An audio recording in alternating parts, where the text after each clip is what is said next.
guys, Tyler here, and this special video contains the 11 stretches that I personally think everyone should be doing. So I'm going to take you through each stretch in detail, and then what you can do is go back and cycle through this sequence of 11 stretches and make sure that you do about 45 seconds to 1 minute of each stretch. And since 6 of these stretches are unilateral, meaning we do some of them on the left side, some of them on the right side, then that makes this a total of anywhere between 12 and a half and 17 minutes in order for you to increase your flexibility in these 11 areas. And they're absolutely crucial for people to maintain flexibility in these positions. So let's get you started on the very first stretch. All right, this is the very first stretch I'm going to teach you in the 11 stretches everyone needs to do. And for this stretch, you're going to need a towel, and that's it. Okay, so if you have a belt or something like that, you can use that instead of a towel. And this is called the lying hamstring stretch. I think it's one of the best stretches you can do for your hamstrings because it places your spine in a neutral position. So put the towel over your foot, lock the leg out, bring your head down to the ground, and then pack your shoulders back and down. So you want to pull your shoulders back and down in the socket. Don't let them roll forward or shrug up. From that position, all you're going to do is inhale and then exhale and just try to relax those muscles. So inhale, exhale.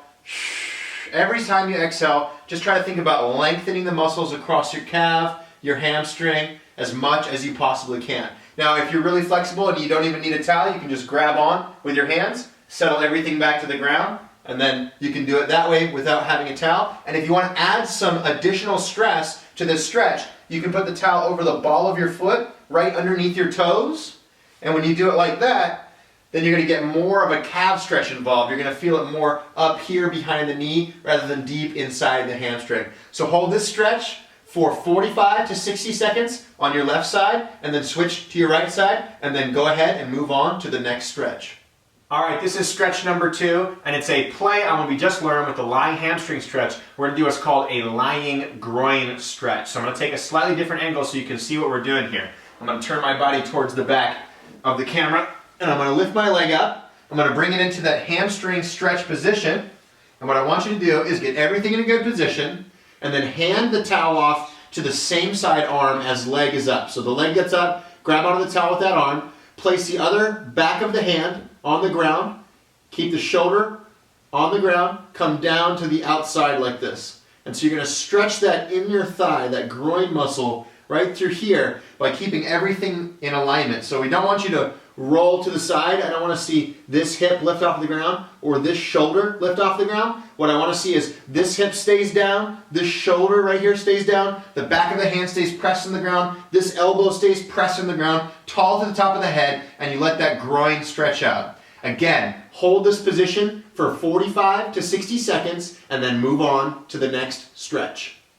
All right, this is stretch number 3, and for this one, you're going to stretch the outside of your hip, your IT band, and your calf. This one feels fantastic and is very, very challenging for a lot of people to do well. So take your time with it, make sure you have perfect form. So we're going to expand on the last stretch again, and imagine if you still had your leg to the outside, what you're going to do is bring it up. You're going to trade hands on the towel again, so you have an opposite arm to leg. You're going to glue that shoulder, this back shoulder here, down to the ground again, and you're going to let this leg drop to the other side. Now, if your shoulder on this side right here comes up, then you've gone too far. So you want to make sure to keep that shoulder on the ground the entire time. So as this leg comes over, the shoulder stays down. Even if you're way up here, that's totally fine as well. All right? That's totally fine as well. But bring that leg down and stretch and just let that hip go. The idea is to let your hip all the way down your IT band, through your calf, into your foot. Let that all go. All right? Hold that position, same thing, inhaling and then letting go with the muscles. Hold that position for 45 to 60 seconds, then bring that leg back up, switch sides, and then we'll go on to the 4th stretch. All right, the 4th stretch is one of my all-time favorite exercises that stretches and strengthens the muscles of your entire body. And this is the bridge. I'm going to show you 3 different variations that you can do. Make sure you work on whatever variation that you feel 100% comfortable with. And once you're able to hold that position really strongly for 45 to 60 seconds, then move on to the more difficult variation. Excuse me. This is the bridge. So, the easy variation is backs of hands toward the sky, shoulder blades tucked down in their sockets, tall to the top of the head, press through the heels, and lift up to the shoulder bridge, right? You can see how my hips, my knees, and my shoulders are in one straight line. This is what we want to work on first. Once you can comfortably hold this for 60 seconds, then come into a head bridge. So you're going to scoot your butt towards your heels, come up to the top of your head, and open your chest. Again, once you can hold this for 45 to 60 seconds, bring your hands back a little further, press up, lock it out, squeeze everything tight, and once you can hold this for 45 to 60 seconds, then you've built a ton of strength and flexibility at the same time in your spine. Literally one of the best stretches that absolutely everybody needs to be doing. All right, we'll see you on the next stretch. Once you finish the bridge, one of my favorite things to do is stretch the spine the opposite direction in what yogis call the plow pose. And the plow pose is simply bringing your legs over your head and trying to touch your toes to the ground. So to start, lie on your back, bring your legs up in the air, and just lift your butt off the ground. Even if you're just right here, that's totally fine. Even if you're all the way back here, that's totally fine as well. But press your hands down here into the ground and try to bring to the point where your toes come all the way over your head and you're touching the ground with your toes. And all you have to do here is keep pressing your hands on the ground, hold this position, toes on the ground, try to lock the legs as much as you can, and you'll feel a stretch coming all the way down your neck, your spine, your hamstrings, all the way to your calves at the same time. So hold this stretch for 45 to 60 seconds and then move on to the next one. All right, this is another one of my favorite stretches for the spine and for the hips at the same time. So bring one leg in, bring that knee down to the ground, cross the other leg over so your foot goes across the other knee like this. Bring your hips down to the ground, hug your knee, try to bring it into your shoulder, take this back hand and turn your fingertips backwards. So I'm turning them backwards toward the wall. Get tall to the top of the head, and then all you're going to think about doing is rotating and bringing this front knee closer to your front shoulder, and also looking and turning as far back as you can. So here's what it will look like if I was actually doing this stretch. So inhale, exhale,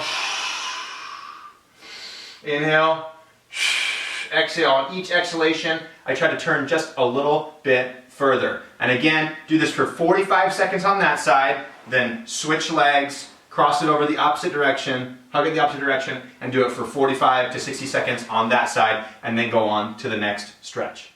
All right, this stretch is an awesome stretch for your shoulders. It's something that wrestlers and martial artists do in order to put their shoulders in precarious positions and still have strength and flexibility in them. It's called the German stretch. So for this exercise, bring your hands back behind you. You're going to see how my fingertips are pointing backwards the entire time. And then all you're going to do is just scoot your butt down towards your heels, trying to get into a German stretch. So you should feel this coming through your biceps, your forearms, your shoulders, all the way up into your chest. So keep scooting down until you find a spot that's challenging but not impossible, and you should feel that big stretch, and then hold that position. Don't crumple forward. Think about tall to the top of the head. Keep that spine nice and long the entire time. Hold that stretch for 45 to 60 seconds, and once you've held it for 45 to 60 seconds, then you can move on to the next stretch. All right, now for this stretch, we're going to do both sides. It's called a straddle side bend. This is one of my favorite stretches for stretching the inside of the hips, as well as the spine, the lats, and everything else at the same time. So you maintain the position I'm sitting in right now with your legs as wide as you feel comfortable and as wide as you can sit perfectly tall. So your back shouldn't be rounded at the bottom. We should be tall to the top of the head. From there, bring your elbow next to your knee and reach with your opposite arm, okay? So even if you're way up here, that's totally fine, but I want to show you what the goal is. The goal is to bring that elbow down by the groin, shoulder by the knee, and grab the foot all the way over the other side and stretch, stretch, stretch, stretch, stretch, and you'll feel this running down your lat, all the way down the side of your body, into your hips, into both groins, into your calves, everything. So stretch, hold this position, or as far as you can in this position, even if you have to use your arm for support, for 45 to 60 seconds, and then switch sides to the other side and stretch it out and really stretch it out in this pike side bend position. Then move on to the next stretch. Okay, now it's time for one of my favorite spine stretches called the upward dog, or sometimes referred to as cobra. So for this stretch, turn around onto your stomach, bring your thighs down to the ground, and come up into a cobra or upward dog position. Now the biggest mistake I see people make in this is that they roll their shoulders forward and they crunch their neck, right? And what we want to do is the opposite. We want to think about opening our armpits and elbow pits towards the front of the room, shoulders pulled back and down, that way your shoulders stay active and are put in a good position, and then tall through the top of the head so your eyes go up, but your neck doesn't crank backwards. So hold this position, and you want to hold this position active. You don't want to think about just being lazy here. You want to squeeze your butt muscles, squeeze your spinal erectors, roll your shoulders back, get tall to the top of your head, and hold this position for 45 to 60 seconds, and then move on to the next stretch. From the upward dog position, all you have to do is tuck your back toes, place your hands firmly on the ground, lift your butt up in the air, and we'll be at the next stretch, which is the downward dog position. So for this stretch, one of the most common mistakes people make is to worry about their heels touching the ground first. I like to focus on the opposite, which is starting at the hands and working towards the feet. So press the hands in the ground, bend your knees, come up on your toes, and really stretch your head and your body through your shoulders and arch your back as much as you can first. Once you've held that position and you have a nice straight spine, then straighten your knees and work on dropping your heels to the ground. But only do it after you have your head between your arms and your spine nice and arched. Hold this position for 45 to 60 seconds and then move on to the last and final stretch. Okay, for the last and final stretch, we're going to do a kneeling hip flexor stretch, and I'm also going to show you an advanced variation of it as well. So, come up into a kneeling position, and what we want you to do is hold this position and keep your pelvis in a good alignment. So what we don't want to do is this, we don't want to lean back from the back. What you do want to do is square your pelvis up so that it's facing straight forward. Put your hands on there so you can feel it facing straight forward, and then come forward as far as you can with that position, and you should feel the stretch come down through the top of your hip all the way down into your quad. So once you can hold this position comfortably for 30 or 45 to 60 seconds, you can come back up and you can try a slightly more advanced variation, which is holding your back foot. So bring your back foot up into the air. You can use a pillow if you need to for support.